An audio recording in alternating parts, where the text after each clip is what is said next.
running the island. We're the ones with rights and with control over everything here. So for the Cubans were the ones born and raised in the island. For those, things were unfair. They were just left behind. Because of all the terrible things that the Spaniards were doing back in the day, it's that the Cubans decided to organize the revolution, the independence war. Also because of slavery. Because since they had massacred the native population, they brought slaves from Africa, from West Africa to work here.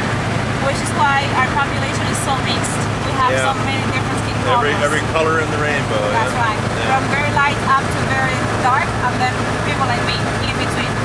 We're just a melting pot. That's We right. have a little bit of everything. We have a little bit of everything in our pot. So it's that was Cuba up to 1898. But thanks to Jose Marti, things changed in Cuba. Jose Marti is the national hero of the island. He was the one who organized the independence war, but he was also an excellent writer and a poet. Our society nowadays, Cuba society, is based on Jose Marti's ideas. So free education, free healthcare, all the things that we have today are thanks to Jose Marti. That's why everywhere we go today, we're gonna see Jose Marti's statue, Jose Marti's name everywhere. Even in the smallest town, you'll find at least a park named after him. Actually, 2 days ago, it was his 163th birthday. Oh, is that right? Yes, January the 28th of January. Okay. He was born on January 28th, 1853. So, long time ago. Yeah. But his ideas are still alive, especially among young people in Cuba. Amongst the young people? Yeah, Really? yes, because of his books. Okay, yeah, okay. He wrote for everyone, especially for young people and for children. Oh, So okay. we grew up reading his book. We grew up following his ideas. So I got it's you. inspirational leader for us. Of course, there were thousands of Cubans who gave their lives for the independence, like Maximo Gomez, Antonio Maceo, Calixto Garcia, and I'm just mentioning their names because once we get into Havana, we're going to be seeing beautiful statues of all these personalities from Spanish times in Cuba, right? And there were different attempts to get the independence, to start the revolution, but none of them were successful until 1895. That's when the war started, from 1895 to 1898. And then finally, by 1898, the Spaniards left. They left. Thanks to 1898. yes. But unfortunately, by 1898, we had lost most of our leaders. Jose Marti was gone. Maximo Gomez, all the names that I already mentioned, they were all killed during the war. So we were misguided at the time. And our mistake was to trust the Americans when they wanted to say that, when they said that all they wanted to do was to help with the economy, to reestablish the order, to do great things with Cuba, right? Mm-hmm. So they paid something to the Cuban rebels.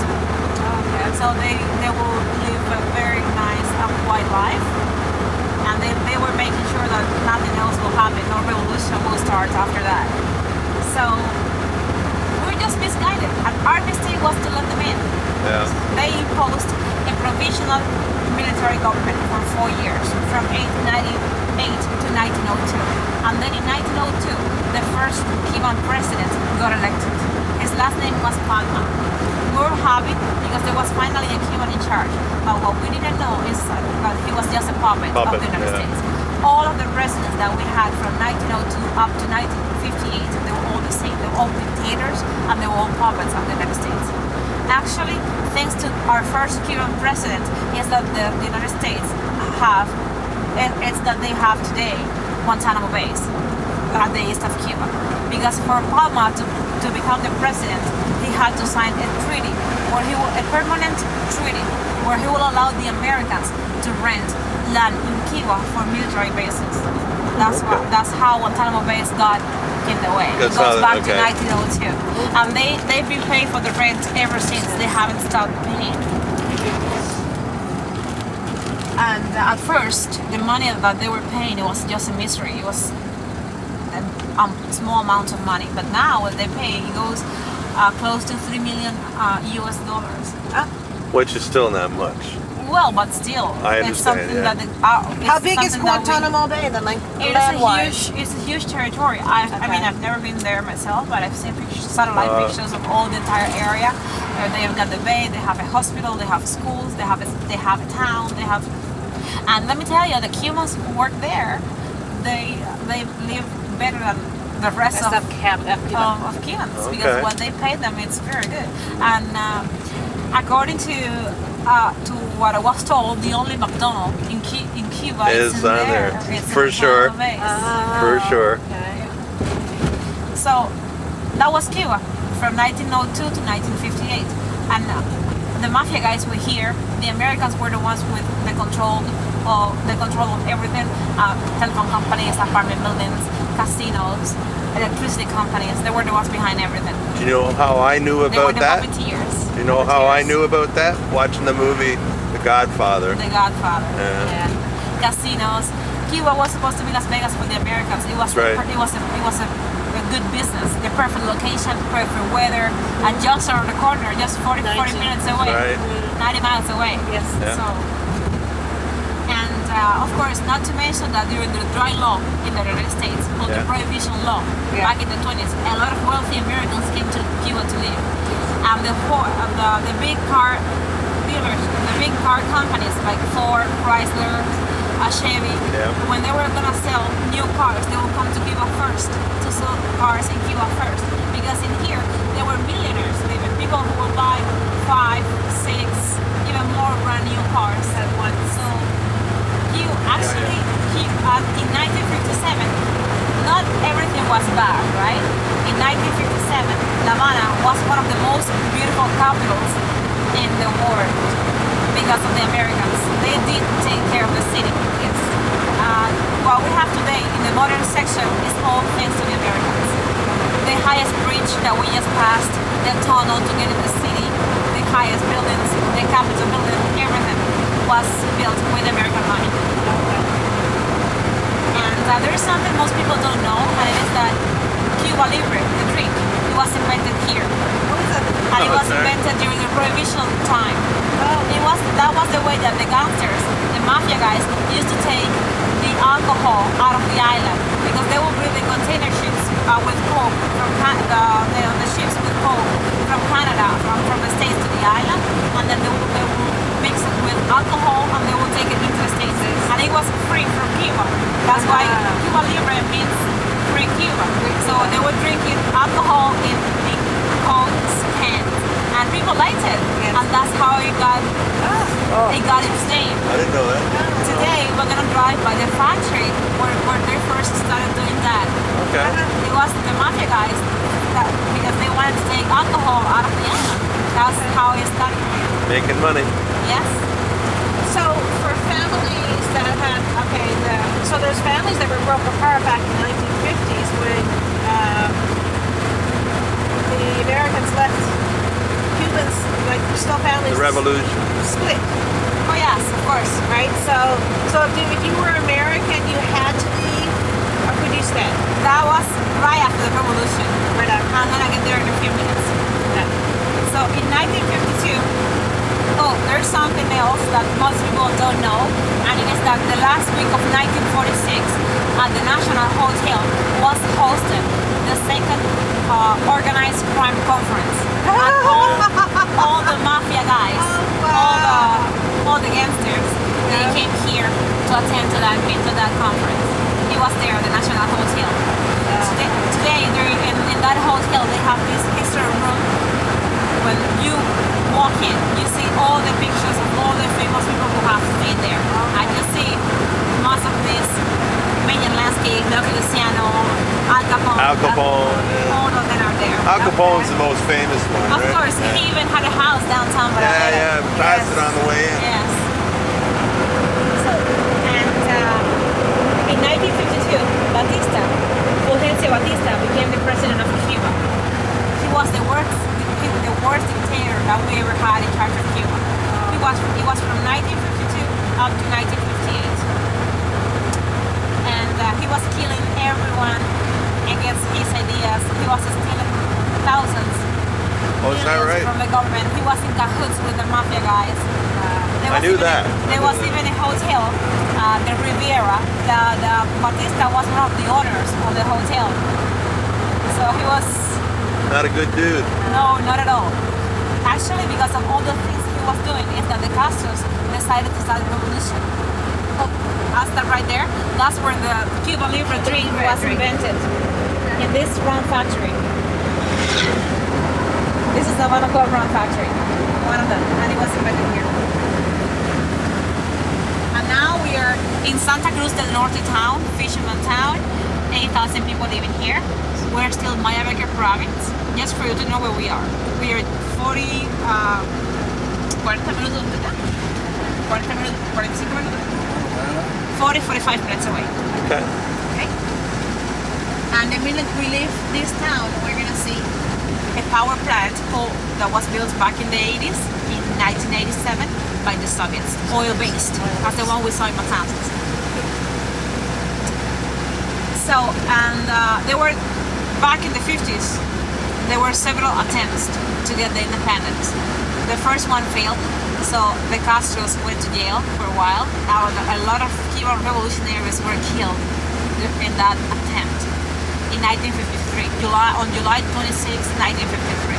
They were supposed to attack different prisons to set the political prisoners out so they could start the revolution.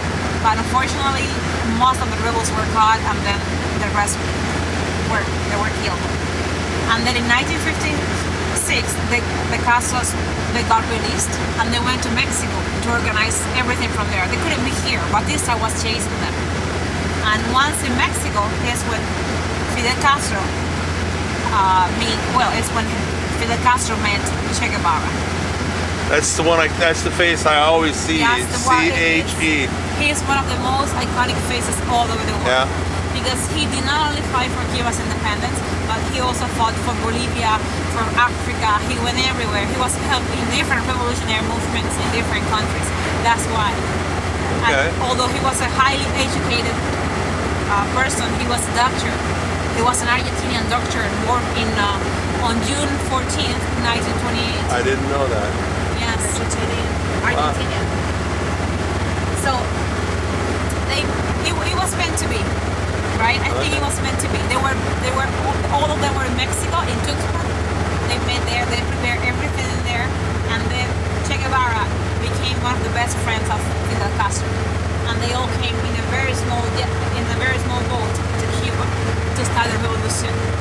They call it the Grandma boat. Actually, there is even a Cuban province named after the landing of that boat. Oh, is it right? Because that's when the revolution started, on December 2nd, 1956 to January 1st, 1959. For 3 years. Yes. It was difficult at first because there was a small group of people who wanted to fight Batista. So at first they went to hide in the mountains so no one will find them, no one will know they were there. And then they were going town by town, recruiting people, getting people to join them to get to the capital to beat Batista. At the time they got to the capital, Batista was already gone. He knew what he had coming. Did they find him? Where Of did he course, go? Where did he go? He jumped to the Dominican Republic and then to Spain. Well, he died living as a millionaire with all the money he stole from the Cuban government. He took all the gold that Cuba had in the national bank. He died in 1976 from a heart attack. But well, at least Cuba became an independent country. That's right. So did Cuba ever give back their dowry, their money? No, he took it. Yeah, that's what I mean, because if he died, why should his family get to keep it? Okay? That's the way it is. Yeah. And then, but at least, like I said, Cuba became an independent country. That's our Independence Day, January 1st. And the first the Castros did is that they sent all the Americans out. Everyone had to leave. Okay. Just the ones born and raised here could stay. So they took over everything. All the big businesses, they nationalized everything. and all the apartment buildings that were taken away from that were previously owned by the Americans, all the apartment buildings were given to the poor people to provide housing. So it was very good. So housing was at first subsidized by the government. It was pretty good as well. All the things that the castles were doing were the best for Cubans. We knew nothing better, especially since before the revolution, over 60% of the population was poor and had no access to education or health care. And the first the castles did is that they organized a campaign because they wanted to teach everyone how to read and how to write. And they were able to accomplish that in just 8 months, from April 1961 to December 2nd, 1961, in just 8 months. By December 22nd, Cuba was a country with zero illiteracy. Wow. It was very good. So as you can imagine, everyone was happy around here. Education is power, see? It's power, yeah. That's right. And but you know, before that campaign started, something else happened. That year, in 1961, John F. Kennedy became the president of the United States. Have you heard about Bay of Pigs fiasco? Yes. So the CIA mistake is that they had Cubans inside the operation, Cuban exiles. But we knew they were coming. They were supposed to attack Bay of Pigs. Remember when I showed you on the map that big swamp area? Yes. Back in 1961, there were not even roads to get there. So it was the perfect point for the Americans to land without being noticed and then to get to the capital. From there to Havana is just 1 hour and a few minutes. That was a good plan. But what they didn't know is that we were waiting for them. And in less than 72 hours, we sent them back home. And we cost them over 1,000 losses. And we didn't even lose 100 Cubans. So it was pretty good for us. You don't hear too much about it. Of course. No. It was the biggest defeat of the United States in South America. Yeah. And they're not very proud of that. No. But well, that's part of our history. Actually, after what happened in Bay of Pigs, after that is that Cuba established itself as a socialist country. The socialist character of the revolution was established after Bay of Pigs fiasco. And that's right after that is when this campaign started, from April to December. And Che Guevara was the one who went to Soviet Union, to former Soviet Union, to have the conversations with Nikita Khrushchev. So that's something else to have to thank Che Guevara for, because our relationship with the Soviet Union is thanks to him. He was the one in charge of everything. He was the one traveling around, talking to all the presidents so we could have their support. So Khrushchev was aware of all the aggressions of the United States towards Cuba. So he decided to send nuclear missiles to protect Cuba from the States. That's actually why Kennedy imposed the embargo on the island. It was a naval embargo because he wanted to stop the ships coming from Soviet Union to get into the island. It was a little bit too late for that. When he imposed the embargo, we already had over 70 nuclear missiles in here pointing to the United States. And Kennedy had missiles in Turkey pointing to Soviet Union. This is part of a Cold War, but it's known as a Cuban Missile Crisis or October Crisis. It was in October 1962.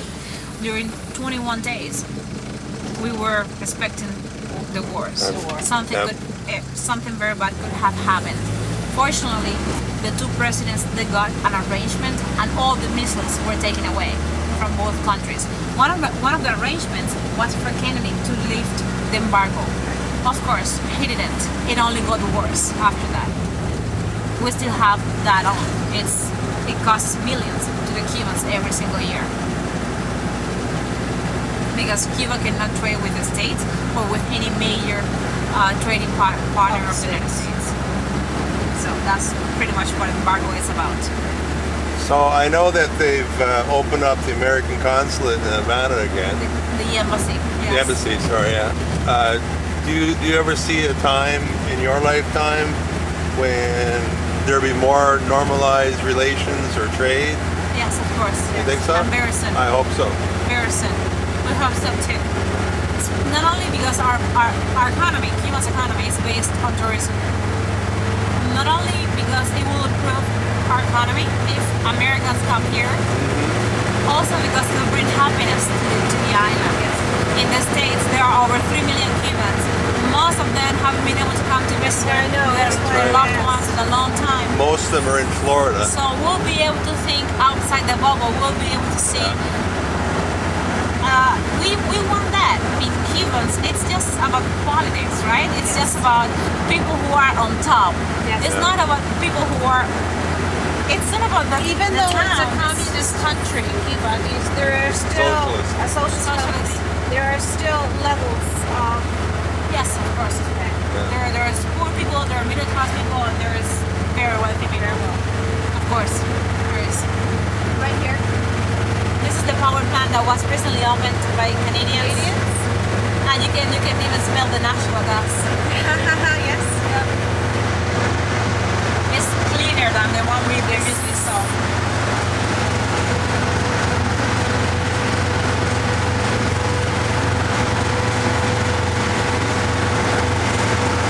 So we were, I was telling you about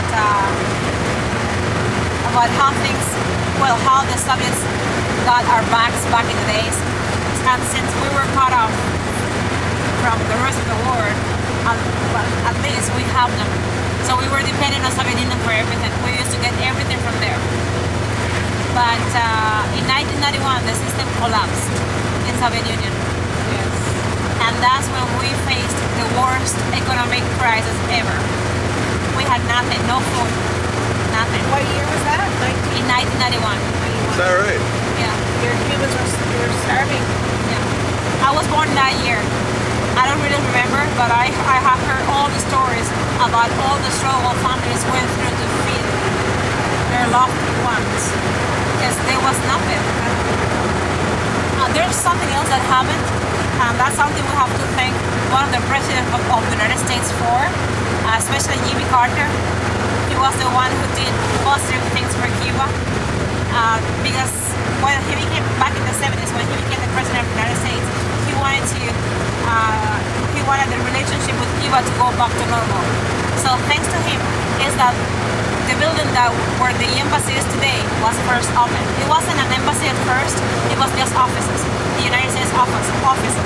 But if you wanted to go to the States, that's where you would have to go to apply for the visa. And you could go. Because thanks to Jimmy Carter, the first flights from Florida to Cuba were allowed. From 1961 to 1975, 70, I don't remember the exact year, but the 70s, Cubans, especially the ones who were living there, they couldn't come. No. They were not allowed. So thanks to Carter, that changed. I think that's why he didn't last a long time. Because he wanted. There's a certain mentality in the States. Not everybody thinks like it, but there's a certain mentality that, how do you say it, goes against the rest of the world. I don't know how else to say it. They like to stay on You know what happened is that also these Cubans who are living in the States, the population who is living in the States left. Most of these people, they don't like the Castros. No.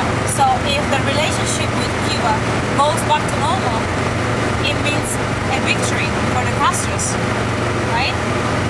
So that's why they don't want the United States, the president, to lift the embargo, because it will mean that the system is a victory to the socialist system, because there are the opposition group. They are against everything related to the Castros, to the things the Castros are doing. Every story has two sides. Yeah, absolutely. But that's what we keep listening on the news, on TV, on the media, on TV shows. That big part of this population. What are these? Oil? Are these oil tankers? Base for filling up the oil tankers on the sides? Yes, this is oil rigs, yes, and pump jacks.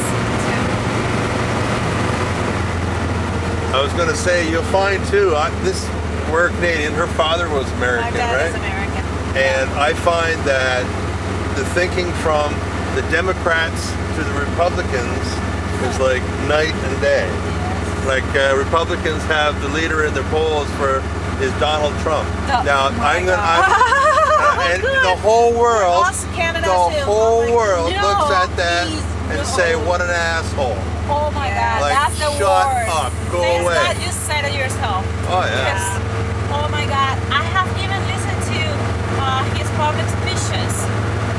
Oh my God, that guy is this close to be the craziest guy that I've ever listened speaking publicly. And I find it very scary because sometimes, because there's a certain sentiment or a feeling out there amongst people, that people like that, because they'll say anything, what people want to hear. You know what I'm saying? Of course. And it's not even rational thinking. Like It's not. Listen, It is also part of a, you know, he's just an extravagant billionaire. he's a bored billionaire who wants to play. Who wants, exactly. Look at me. He has nothing else to do. And he represents this sector of the American population, high class. So there is a lot of money supporting his campaign. right. And, you know, and unfortunately in some part of the world, it's all about money. It's about how many people you can buy. That's right. And, but we Cubans, we're keeping our fingers crossed. The whole world is. The whole world is. Actually, we really like Obama. I love Obama. Yeah, we do too. I really I was like there. I was in the U.S. when they voted him in. I wanted Before, to be there. with Rodney, I was also scared. Yes, with Because Romney. he was a version of Trump. Yeah. Something very similar. Dumbass. Yes. So, but we were scared because there was Yeah. time Going when up they the were, polls. But well, fortunately, Obama got re-elected. Yeah. But now we're really scared. We don't know what's going to happen, and we're afraid that all the things that we have, all the progress that we are having, it goes. This is my take, and I could be completely wrong. I believe that there are enough smart Americans out there that, like, even if someone like Trump gets the Republican nomination, I don't see him winning an election. Not the election. No, I don't think. Oh, you Because know what? because there's too many people. The Americans have to be I'm smarter optimistic. than that. I'm optimistic. I have to And be. I think Well, I never ever thought in my Like- lifetime I would see a black president either. so you never know what can happen. Yeah. Yes. But still, it's I didn't think the maybe now it's Americans time were for a woman. Yeah, there you go. Yeah. And Maybe, yeah. maybe Hillary Clinton is a I- woman. I- Which I don't believe. I don't think so. But maybe, who knows, right? It's time for a I woman. think so. She's a in the smart White cookie. House. She's Yeah. smart. Yeah, she is. But let's say, so far, I've liked her way better than the rest of But not only that, her husband, everybody loves Clinton. Because the best time they've seen in America, prosperity, is when he was president. That's right. That's right. So I think she's I think she got a real shot. So, and we were then from 1991 up to 2001, we had what we call, the special period in Cuba. We had no food, we had nothing, not even cooking oil, because not only the States cut us off, also the Soviets. Yes. And it was till 1998. Well, in 1998, John Paul II came to Cuba for the first time. He was asking the government to be more flexible with the Cubans because of a lot of crazy measures were taken to get out of that crisis. None of them was successful, but still they were taken. And the Pope came to Cuba not only because of this crisis, also because the situation we were having with religion in Cuba. They were all forbidden. All the churches were closed up to 1998. Is that right? You could not congregate in a church. No. Wow. Catholic, yeah, because they were not in good terms. Communist people and Catholic people, they were not in good terms. Especially since they took a lot of properties from the church. Yes. So, but well, in 1998, thanks to John Paul and Fidel Castro, they had a lot of interesting conversation. and everything went back to normal when about speaking of religions, over 60% of our population is Catholic, Roman Catholic. Okay. All right. Okay. Roman Catholic. We also have Muslims. We also have Jewish people. We also have people who practice Santeria, which is Yeah. okay. Voodoo? Sort of. Similar, Yeah. sort of. Yeah. We have a little bit of everything, Yeah. but mostly Roman Catholic. And then also after the Pope's visit, a lot of people are starting to come. It attracted a lot of visitors. So Cuba was officially recognized by the rest of the world, and that's when tourism increased. That's how we were able to get out of that huge crisis thanks to tourism.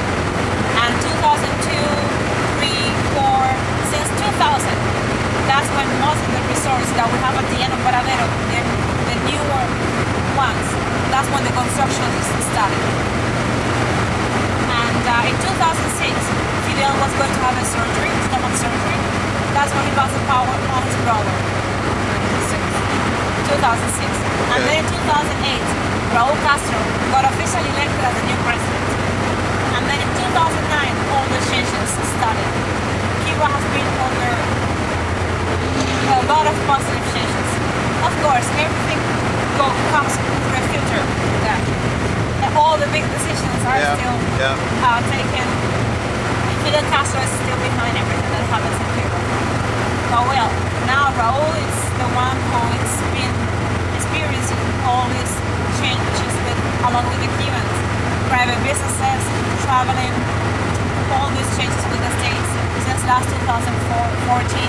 So you can leave Cuba? Yeah, Yeah. I can go everywhere that I want. It's not up to the Cuban government anymore. It's up to the embassy of the country that you're Not traveling gonna let to. you come in. Okay. Right now, the three most difficult countries to travel to are number one,